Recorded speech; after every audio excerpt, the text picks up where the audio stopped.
কোনোভাবেই থামছে না ইরান যুক্তরাষ্ট্রের পাল্টাপাল্টি হামলা। বিশেষ করে হরমুজ প্রণালীর নিয়ন্ত্রণ নিয়ে পিছপা হচ্ছে না কোনো দেশই। এরই মধ্যে ইরানের সব বন্দরে ফের নৌ অবরোধ আরোপ করেছে যুক্তরাষ্ট্র। স্থানীয় সময় মঙ্গলবার রাত থেকে এটি কার্যকর হয়েছে। ওয়াশিংটনের এমন পদক্ষেপের পর টানা চতুর্থ দিনের মতো ইরানের বিভিন্ন লক্ষ্যবস্তুতে হামলা চালিয়েছে মার্কিন বাহিনী। দেশটির রাষ্ট্রীয় গণমাধ্যম জানিয়েছে, সিরিক, পূর্ব হরমুজগান, বামপুর, চাবাহার, বন্দর আব্বাস, আহবাজ ও কেশম দ্বীপে বিস্ফোরণের খবর পাওয়া গেছে। এমনকি পশ্চিম ইরানে ৩টি মার্কিন ক্ষেপণাস্ত্রের আঘাতে ক্ষতিগ্রস্ত হয়েছে একটি বোতলজাত পানির কারখানাও।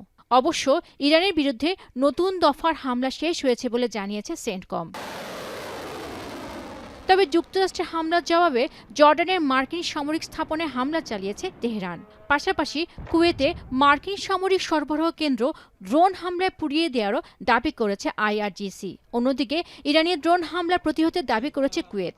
উদ্ভূত এই পরিস্থিতিতে সতর্কতামূলক সাইরেন বাজিয়ে বাসিন্দাদের নিরাপদে সরে যেতে আহ্বান জানিয়েছে বাহরাইনের স্বরাষ্ট্র মন্ত্রণালয়। অবশ্য বাহরাইনে মার্কিন নৌবাহিনীর পঞ্চম ঘাঁটিতে বেশ কয়েকটি লক্ষ্যবস্তু ধ্বংস করেছে আইআরজিসি।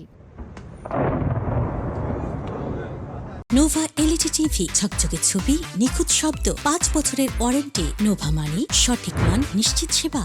এদিকে ইরান আলোচনা পুনরায় শুরু না করলে আগামী সপ্তাহে দেশটির বিদ্যুৎ কেন্দ্র ও সেতুতে হামলা চালানোর হুমকি দিয়েছেন ট্রাম্প। মঙ্গলবার ফক্স নিউজকে দেওয়া সাক্ষাৎকারে কথা বলেন তিনি।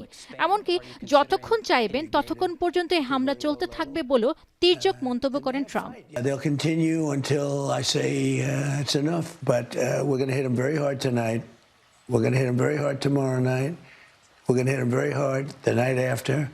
And then next week it gets really bad for them because next week comes the power plants. Next week comes the bridges. We're going to knock out all their power plants. We're going to knock out all their bridges unless they get to the table and negotiate.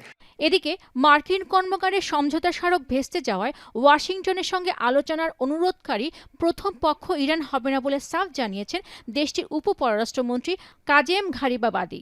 তবে সংঘাত অব্যাহত থাকলে যুক্তরাষ্ট্র ও তার মিত্রদের তেল ও gas রপ্তানির পথগুলো লক্ষ্যবস্তুতে পরিণত হতে পারে বলে সতর্ক করেছে আইআরজিসি। পেনুকা সুলতানা, এখন বিশ্ব।